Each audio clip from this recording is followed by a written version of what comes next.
Halo teman-teman, selamat datang di All Well Podcast. Kali ini saya bersama seorang bintang tamu. Beliau adalah seorang kepala desa di salah satu desa di Kecamatan Sintang. Mungkin boleh perkenalkan diri dulu, Pak. Oke, terima kasih sebelumnya. Assalamualaikum warahmatullahi wabarakatuh. Selamat Waalaikumsalam. sore dan salam sejahtera untuk kita semua. Perkenalkan, saya Hardiman, Mm-mm. Kepala Desa Tebing Raya, periode tahun 2021 sampai dengan tahun 2027. Saya bersama Bapak Ardiman, kita akan membahas soal upaya percepatan pemetaan di Kabupaten Sintang, tapi kita kali ini akan melihat dari perspektifnya Desa Tebing Raya sendiri. Nah, mungkin boleh diceritakan dulu Pak terkait sejarah dari Desa Tebing Raya ini sendiri. Perlu kita ketahui, Desa Tebing Raya ini yaitu desa pemekaran, desa baru, yaitu pemekaran dari Desa Munggubanto. Karena Munggubanto pemekaran waktu itu ada dua desa, termasuk salah satu desa tetangga kita juga, Desa Meljampong. Desa Temera ini berbatasan langsung dengan 5 desa. Dengan 5 desa. 5 desa, termasuk salah satunya desa induk tadi, Desa Munggubanto. Desa tetangga sama-sama pemekaran itu Desa Meljampong. Kemudian Desa Tertung, Desa Lalang Baru, dan salah satu desa yang di luar Kecamatan Sintang, yaitu di Kecamatan Sungai Tebelian, yaitu Desa Ransidakan. Oke, berarti 4 desa yang berada di satu kecamatan yang Iya. sama, satu desa di kecamatan yang berbeda ya Pak ya. Oke. Nah, kalau kondisi geografis di Desa Tebing Raya sendiri bagaimana Pak? Untuk Tebing Raya termasuk daerah rendah, Bang. Rendah artinya rawan dengan banjir. Kemudian karena langsung jalan kita posisinya bantaran sungai, Oke. yaitu bantaran sungai Melawi. Mm-mm. Mungkin itu salah satu apa sebab Desa Tebing Raya ini rawan, dikatakan rawan banjir karena memang letak geografisnya rendah Lebih rendah dan berada di di bantaran bantaran sungai sungai. ya. Oke. Ada berapa dusun Pak di Desa Tebing Raya? Desa Tebing Raya terdiri dari 2 dusun, yaitu Dusun Tebing Tinggi dengan Dusun Beringin Jaya. Dusun Tebing Tinggi sendiri dia mempunyai 2 RT, yaitu RT 1 dan RT 2. Kemudian untuk Dusun Beringin Jaya RT 3 dan 4. Oh, Jadi satu desa itu 2 dusun dan 4 RT. kalau di Desa Tebing Raya sendiri Pak, udah pernah melakukan proses pemetaan belum sih? Secara pemetaan secara ini udah Mm. pernah kita laksanakan pada tahun 2019. Cuman sekedar mencari titik koordinat, Bang. Titik Oke. koordinat batas desa dengan desa tetangga. Desa sendiri pernah melakukan proses pengambilan titik koordinat secara mandiri ya Pak ya. Iya. Oke. Ada tantangan enggak Pak yang dihadapi ketika proses itu? Yang jelas ada, Bang. Tentu dalam hal ini punya tantangan, tetapi itu tidak termasuk memberatkan lah ya, Mm-mm. karena mungkin kesepakatan aja. Contohnya gimana tuh Pak? Jadi gini, contohnya misal kita sendiri siap, kemudian desa tetangga kita belum tentu siap. Oke. Jadi komunikasi waktu, Oke. Sinkronisasi waktu sinkronisasi ya. waktu yang mungkin Oke. boleh katakan tantangan dan halangan kita.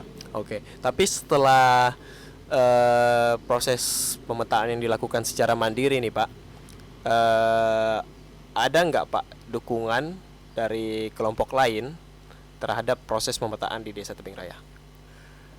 Untuk dukungan untuk percepatan proses pemetaan ini tentunya ada. Yang jelas dorongan dari instansi terkait, Pemerintah daerah ya. pemerintah daerah, yaitu termasuk Kecamatan Sintang sendiri, Dinas DPMPD itu sendiri, dan dibantu oleh uh, salah satu lembaga. Lembaga Lembaga kelompok itu masyarakat sipil. kelompok masyarakat sipil, itu SIS, kita kenal dengan SIS, itu Suandiri Inisiatif Sintang. Ya, oke. Nah, dengan adanya dukungan dari para pihak nih Pak, proses yang dicapai sampai hari ini bagaimana pemetaan di desa? Untuk pemetaan di desa secara garis besar mungkin telah terlaksana, Hmm. cuman untuk memastikan barang itu bisa dikatakan sah ataupun boleh dipakai untuk di desa, intinya tentunya setelah mengalami kesepakatan dari 5 desa itu tersebut. Intinya untuk pembuatan peta untuk Desa Tebing Raya sendiri udah udah terlaksana. Oke. Apa aja tuh Pak yang dimuat dalam peta? Termasuk titik-titik tapal batas dengan desa-desa tetangga tersebut, kemudian tata guna lahan, dan di mana di dalam itu kan ada namanya lahan rawa gambut, Oke. kering, dan pohon-pohon tanaman-tanaman, termasuk di situ kebun-kebun sawit masyarakat tadi.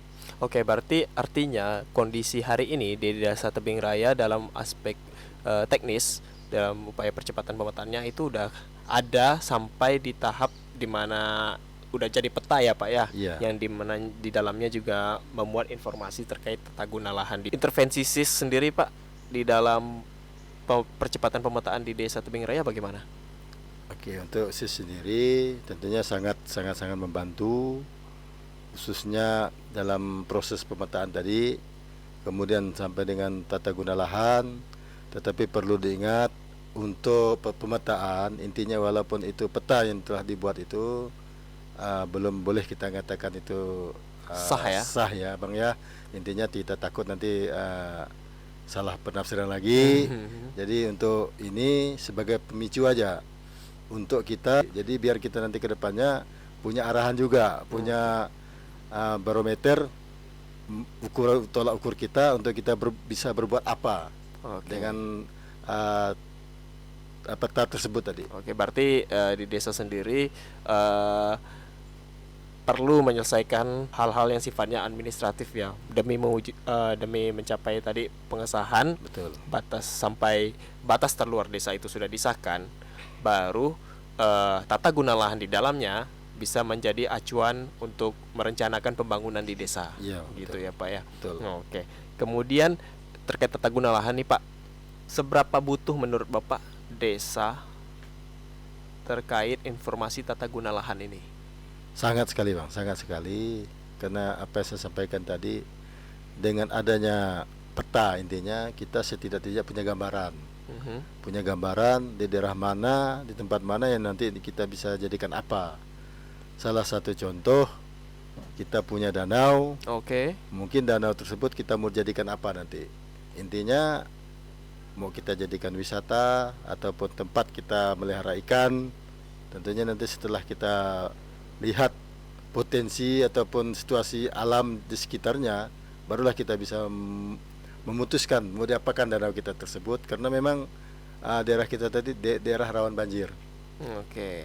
Mungkin juga nanti perencanaan meletakkan permukiman ya Pak ya, Iya, bisa juga bisa karena jadi. untuk menghindari kebanjir misalnya. Nah, artinya seperti yang kita tahu tadi bahwa informasi tata guna lahan ini juga selain untuk memetakan potensi yang ada, juga sebagai dasar acuan merencanakan pembangunan yang dapat mempengaruhi banyak aspek sebenarnya ya Pak ya, Iya, termasuk betul. ekonomi Iya. gitu ya. Oke. Kemudian ini Pak, bagaimana kaitan terkait tata guna lahan dalam RPJMDes gitu? Karena ini sebenarnya harus saling menguatkan Bang, saling tunjang menunjang. Intinya RPJMDes itu telah kita rancang, tapi sebelum kita ada gambaran dan dalam pembuatan peta. Tetapi setelah ada dengannya peta wilayah tadi, paling tidak pemerintahan desa itu punya gambaran nanti desanya mau diapain. Daerah-daerah yang nanti mungkin kita anggap lahan kosong, nanti mau kita apain.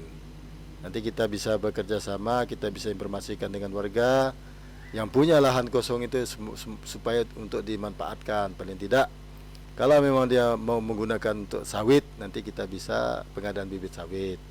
Kalau mau karet, kita usahakan pengadaan bibit karet. Itu intinya, jangan sampai lahan kosong itu tidak ada manfaatnya Bang. Makanya dengan adanya RPJMDes ini, mungkin kedepannya kan untuk pengadaan bibit mungkin bisa kita laksanakan. Melihat kebutuhannya Pak ya, Iya, menyesuaikan dengan kondisi yang ada. Karena kemarin kan waktu merancang RPJMDes kita kan belum ada gambaran sama sekali tentang terkait ini. tata guna lahan juga Iya, belum terintervensi oleh informasi tata guna lahan ya Pak Betul, ya. betul. Oke.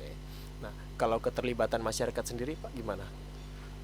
Masyarakat sendiri tentunya support Bang. Dia sama-sama ingin kita memajukan desa. Cuman intinya sekarang kan kendala kita infrastrukturnya itu tadi, akses ke kota, ke desa-desa, ke kota itu sangat-sangat memprihatinkan. Jadi tentunya harapan kami kepada instansi pemerintah terkait lah intinya kan, tolong kami desa-desa yang boleh dikatakan desa dalam lingkungan kota, Desa yang tetapi dekat dengan pusat iya pemerintahan. betul, tapi nyatanya akses ke desa itu masih sangat-sangat memprihatinkan. Oke. Jadi itu juga bagian dari problema yang dihadapi oleh Desa Tebing Raya ya Pak ya, selain tadi kondisi yang udah banjir juga infrastruktur ya. Oh, oke. Kemudian nih Pak, harapan Bapak sebagai kepala desa yang mungkin bisa diwujudkan atau yang ingin diwujudkan nantinya, walaupun itu bukan di pemerintahan Bapak, apa aja tuh Pak? Tentunya kita kepingin yang terbaik Bang, buat Tebing Raya Bang. Intinya kita kepingin desa Tebing Raya ini semaksimal mungkin, intinya bisa dikenal khususnya di Indonesia lah paling tidak. Kadang-kadang kan jangankan jauh-jauh di Sintang aja, kadang-kadang Tebing Raya itu di mana sih? Apa Oke. sih itu Tebing Raya? Kita kepingin kedepannya Tebing Raya itu bisa menjadikan, kalau bisa dijadikan desa percontohan. Itu harapan kita. Jadi tentunya ingin desa itu lebih baik, lebih maju. Mudah-mudahan dengan ikut campurnya pihak pemerintah tadi, intinya infrastruktur ke desa lancar, mungkin itu bisa menunjang desa kita, desa Tebing Raya ini lebih cepat untuk perkembangannya. Karena bagaimanapun juga kalau istilahnya antara ke kota dengan ke desa-desa ke kota itu tidak memungkinkan untuk itu, kan tentu memperhambat untuk kemajuan desa itu sendiri, Pak. Oke. Ya, jadi mungkin kita bisa simpulkan bahwa capaian desa hari ini terkait adanya informasi mengenai tata guna lahan, terus upaya dari menuju pengesahan batas desa itu tidak terlepas dari peran dari banyak kelompok ya Pak ya, termasuk Iya, pemerintah dan kelompok masyarakat betul. sipil, dan terutama di dalam desa sendiri penting akan keterlibatan kelompok masyarakat di dalamnya demi mewujudkan tata kelola pemerintahan desa yang baik gitu. Mungkin sekian aja podcast kita hari ini. Terima kasih Pak Ardiman sudah bersedia untuk hadir. Sekian teman-teman, sampai jumpa di podcast-podcast berikutnya.